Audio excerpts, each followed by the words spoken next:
નમસ્કાર વિદ્યાર્થી મિત્રો, આપણી યુટ્યુબ ચેનલ જી એકેડમી યુટ્યુબ ચેનલમાં બધા મિત્રોનું સ્વાગત કરું છે. આજનો ખાસ વિડીયો છે આઈસી સેમેસ્ટર 2 માટે. જીટીયુ એક્ઝામ નજીક આવે છે તો ઘણા બધા મિત્રોને પ્રશ્ન થાય, સર તમારા આઈએમપી પ્રશ્નો છે, ક્યાંથી વાંચવા, ક્યાંથી તૈયારી કરીએ, બેકલું કઈ રીતે બચવું, પેપર કેમ લખવું, પાસ થઈ ગયા છે સેમ 1 માં તો બધું બહુ આડાવડું થઈ ગયું, ભાગા શીખી બોલી ગઈ, પણ સેમ 2 માં કમબેક કરવું છે, પાસ થવું છે, તો આ વિડીયો ખાસ તમારા માટે છે. આપણે વાત કરી રહ્યા છીએ આઈસી સેમેસ્ટર 2 ની અંદર આવતું સબ્જેક્ટ ડિજિટલ ટેકનિક્સ, જેનો સબ્જેક્ટ કોડ છે DA02000181. એટલે આ સબ્જેક્ટ મોસ્ટ આઈએમપી પ્રશ્નો છે એ આપણે તૈયાર કર્યા છે, બરોબર છે. અને બીજા 5 પોઈન્ટ બધા મિત્રોને ખાસ ધ્યાનમાં રાખવાના છે. એ પેટને પોઈન્ટના કારણે વાંચી ગયા હોય તો ફેલ થશો, એટલે વસ્તુ ખાસ જોજો. પેપર કઈ રીતે લખો તો પેપર છે પ્રમાણે લખવાનું, ફિગર ખાસ દોરો અને આકૃતિ પ્રમાણે વ્યવસ્થિત લખો. એને વિડીયો બનાવેલા જ છે, જોઈ લેવાનું ના જોયું હોય તો. અને કેટલા પ્રશ્ન વાંચવા એ તમને હમણાં આપીશ, તમારે એટલા પ્રશ્ન વાંચવાના છે. પછી પ્લસ ટાઈમ મળે તો બોર્ડના પેપર હોય ને સોલ્વ કરવાના, જૂના યરના જીટીના પેપર 1 કે 2 સોલ્વ કરવાના. અને બેકલોગ કઈ રીતે બચવું તો કે 2 પોઈન્ટ તમારે ખાસ ધ્યાન રાખવાના. પેપર સ્ટેપ પ્રમાણે આખે પેપર લખો, જેટલું આવડે એટલું, બરાબર. અને આપણે આપ્યા હોય આઈએમપી કરો એટલે તમને ગેરંટી મારું 70 માંથી છે ને મિત્રો 23 માર્ક તો આરામથી રમતા રમતા આવી જ જાય, એટલું કઈ હાર્ડ હોતું નથી, બરાબર. અને સ્કોર કઈ રીતે કરવો તો પેપર સ્ટેપમાં લખવાનું, અમે આપેલા આઈએમપી બધા કરી નાખો, વ્યવસ્થિત પાકું કરો, ફિગર દોરો, બુકમાં લખી પાકું કરી નાખશો, 1-2 યારના પેપર કરી નાખશો, બીજના પેપર કરી નાખશો એટલે ટોપ સ્કોર કરી શકશો, બરાબર. એ વસ્તુ ખાસ ધ્યાન રાખજો. જીટી પરીક્ષા પાસ થવું હોય મિત્રો તો તમારે 1 પોઈન્ટ અને 2 પોઈન્ટ, આ 2 પોઈન્ટ ધ્યાન રાખશો, પાસ તો આરામથી થઈ જશો. પાસ થવાનો કઈ ડર છે જ નહીં, ઓકે. અને મોસ્ટ આઈએમપી છે જે પૂછાતા હોય એવા જ આપણે આઈએમપી તો લીધેલા છે, ફ્રી ઓફ કોર્સ છે.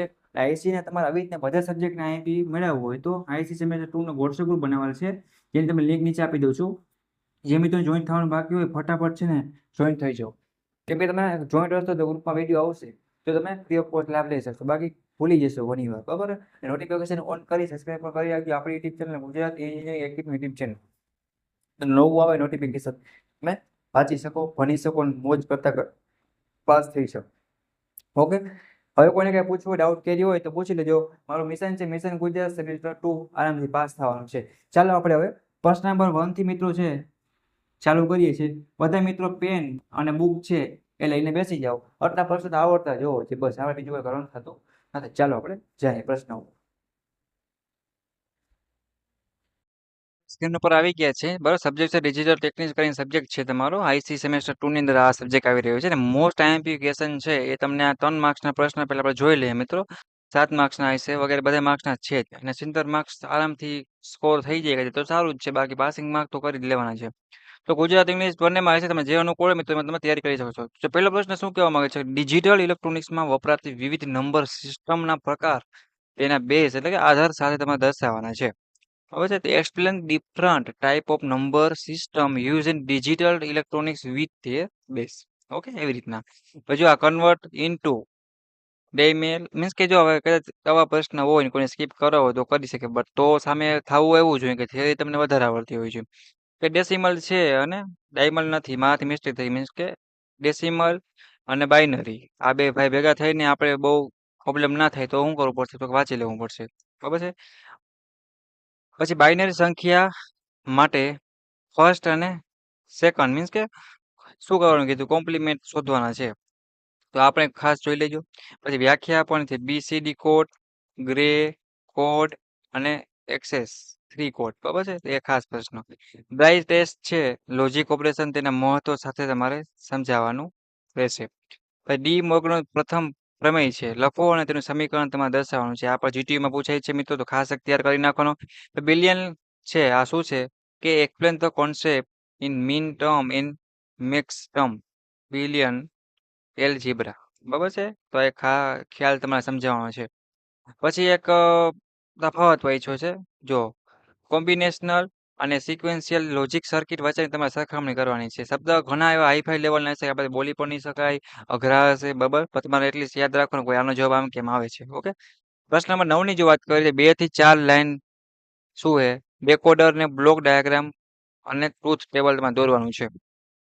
પછી લેવલ ટ્રિગરિંગ છે, શું મિત્રો લેવલ ટ્રિગરિંગ ની વાત કરી છે, અને એજ ટ્રિગરિંગ પદ્ધતિઓ વચ્ચેનો તફાવત પૂછવાનો છે, તો તમારે લખવાનું થશે. તમારે કોઈને પૂછવાનું નથી, મીન્સ કે તમારે જીટીયુમાં લખવાનું છે. 4 માર્ક્સમાં જો વાત કરીએ આપણે તો ટુ કોમ્પ્લિમેન્ટ પદ્ધતિનો ઉપયોગ કરીને બાઇનરી બાદબાકી કરવાની છે એની, તો કે અહીંયા આપણે આપેલી છે એની, બરાબર છે. પછી શું આપ્યું છે, NaDN અને NOR ગેટ છે, યુનિવર્સલ ગેટ કેમ કહેવામાં આવે છે, અને આ ગેટનો ઉપયોગ કરીને તમારે AND અને OR ગેટ તમારે બનાવવાનો થશે. રેડી. પછી વાત કરીએ એક્સ મીન્સ કે EX OR ગેટ માટેનું પ્રતીક સિમ્બોલ કહેવાય છે. લોજિક સમીકરણ, ટ્રુથ ટેબલ અને ઇલેક્ટ્રિકલ ઇક્વિવેલન્ટ સર્કિટ સાથે તમારે દોરવાનું છે. અને જ્યાં જ્યાં ફિગર આકૃતિ સર્કિટ કાંઈ પણ પૂછે સૌથી પહેલા હળી કાઢીને દોડી નાખવાનું, મીન્સ કે દોરી નાખવાનું, બરાબર, ખાસ ધ્યાન રાખજો. બિલિયન એલ્જીબ્રાનો જે નિયમ છે એ તમારો ઉપયોગ કરીને આપેલ બિલિયન પદાવલીને સરળ બનાવવાની છે. y બરાબર AB પ્લસ A કૌંસમાં B પ્લસ C કૌંસ પૂરો પ્લસ B કૌંસ B પ્લસ કૌંસ પૂરો, બરાબર છે. તો ખાસ એક ધ્યાન રાખજો. આગળ જો વાત કરીએ પ્રશ્ન નંબર 5 ની, તો બિલિયન એલ્જીબ્રાના ડ્યુઆલિટી પ્રમેય છે. એ યોગ્ય ઉદાહરણ આપીને તમારે આખે આખો સમજાવવાનો થશે. પછી વાત કરીએ કન્વર્ટ કરવાનું છે મિત્રોને, કે આપેલ પદાવલીને કાનૂની COP માંથી POS સ્વરૂપમાં રૂપાંતરિત કરવાનું છે. ઓકે, વસ્તુ ખાસ ધ્યાન રાખજો. હાફ સબટ્રેક્ટર છે, બરાબર, એ સર્કિટ તેને લોજિક ડાયાગ્રામ અને ટ્રુથ ટેબલ સાથે તમારે દોરવાનું થશે. 8માની વાત કરીએ 4 થી 1 મલ્ટીપ્લેક્સર, મીન્સ કે મલ્ટી લેક્ચર કહી શકો, લેક્ચર જે તમને યાદ તમે યાદ રાખવાનું છે. 1 બરાબર મીન્સ કે 4 બરાબર 1 MUX નો બ્લોક ડાયાગ્રામ, ટ્રુથ ટેબલ અને લોજિક સર્કિટ સાથે તમારે દોરવાનું થશે. એ તમે શોર્ટમાં તમે તમારી ગમે એ ભાષામાં યાદ રાખી શકો. ભાઈ તમે આને મલ્ટી લેક્ચર સમજો કે મલ્ટીપ્લેક્ચર અથવા લેક્ચર કે મિક્સચર સમજો, કાંઈ પણ સમજો, પણ ધ્યાન રાખજો કે ભાઈ પૂછાય એટલે આપણે જવાબ આવડતો હોવો જોઈએ. ભાઈ આપણું મેન ધ્યેય શું હોવું જોઈએ, સ્કોર કરવાનો. વાંચીને તમે યાદ રાખવાનું તો મને ખબર છે તમે રાખી લીધું હોય, એ કઈ ટેન્શન નથી. 4 bit binary to gray code converter માટે લોજિક સર્કિટ તમારે તૈયાર કરવાની થશે. પછી ગેટ્સનો ઉપયોગ કરીને બનાવેલ RS લેચ ની સર્કિટ દોરી અને કાર્ય પદ્ધતિ તમારે સમજાવવાની છે. પછી 7 માર્ક્સમાં જો વાત કરીએ તો અહીંયા perform the following binary operation show and calculation step, બરાબર છે. તો નીચેની બાઇનરી પૈકીનો ઉકેલ ગણતરીના તમામ સ્ટેપ દર્શાવવાના છે. ઓકે, તો એ પ્રમાણે ખાસ જોઈ લેજો. તો સ્ક્રીનશોટ પાડવો તો પડી શકો છો.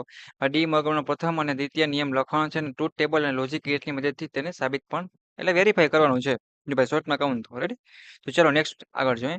એ તમને આખે આખું આપ્યું છે કે મેપ એટલે કે કોણ જે મેપ કહી શકાય પદ્ધતિનો ઉપયોગ કરીને નીચે આપેલ 4 વેરિયેબલ બિલિયન સમીકરણ ન્યૂનતમ SOP સ્વરૂપમાં મેળવો અને તેની લોજિક સર્કિટ દોરવાની. મોસ્ટ ઓફ દોરવાનું જ આવશે. હવે તો ખાસ એક જોઈ લેજો ભાઈઓ. હવે કે મેપમાં ડોન્ટ કેર કન્ડિશન બસ સમજાવો ને તે નીચે આપેલ પદાવલી સરળ કરો. એ આખે આખું જો આપેલું હોય છે. હવે એબીસીડી નથી હો મિત્રો, ધ્યાન રાખજો. કોકને એમ થાય સર વરી મેક્સ 1 2 કાઢ્યું હોય પાછું કેમ આવી ગયું, પણ એવું કઈ છે નહીં, પાસ થવું છે બસ. હાલો, ફૂલ હેડર સર્કિટ ડિઝાઇન કરવાની છે, કે મેપનો ઉપયોગ કરીને સમ અને કેર ના આઉટ સમીકરણ મેળવો અને ફાઇનલ લોજિક સર્કિટ તમારે દોરવાની થશે. પછી બ્લોક ડાયાગ્રામ દોરવાનો છે. ફૂલ હેડર બ્લોક નો ઉપયોગ કરીને 4 બીટ પેરેલલ એડર નો બ્લોક ડાયાગ્રામ દોરો અને તેની કાર્યપદ્ધતિ વિગતવાર તમારે સમજાવવાની રહેશે. પછી વાત કરીએ કે જે ફ્લિપ ફ્લોપનો લોજિક સર્કિટ દોરો, તેનું ટ્રુથ ટેબલ સમજાવો અને રેસ રાઉટર કન્ડિશન છે એ વિશે તમે ટૂંકમાં લખવાનું થશે. 9મા પ્રશ્નની જો વાત કરીએ તો 4 બીટ એક્સિકોન્સ અપ અને ડાઉન કાઉન્ટર લોજિક ડાયાગ્રામ દોરો અને તેની કાર્યપદ્ધતિ ટાઈમિંગ ડાયાગ્રામ સાથે તમારે સમજાવવાની છે. તો પછી ટાઈમિંગ ડાયાગ્રામ દોરજો વિનંતી છે.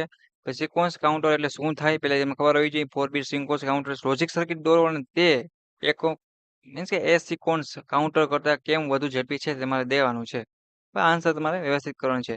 તો આટલા બધા મિત્રોને પ્રશ્ન છે એ પાકા કરવાના છે. એના સિવાય કોઈને કંઈ પણ ડાઉટ ક્વેરી ક્વેશ્ચન હોય તો મને ચોક્કસપણે જણાવજો. બટ હું માનું છું ડિજિટલ ટેકનિક સબ્જેક્ટમાં બધા મિત્રો છે ટેકનિક આ તમે પાસ થઈ જશે આઈસી સેમેસ્ટર 2માં.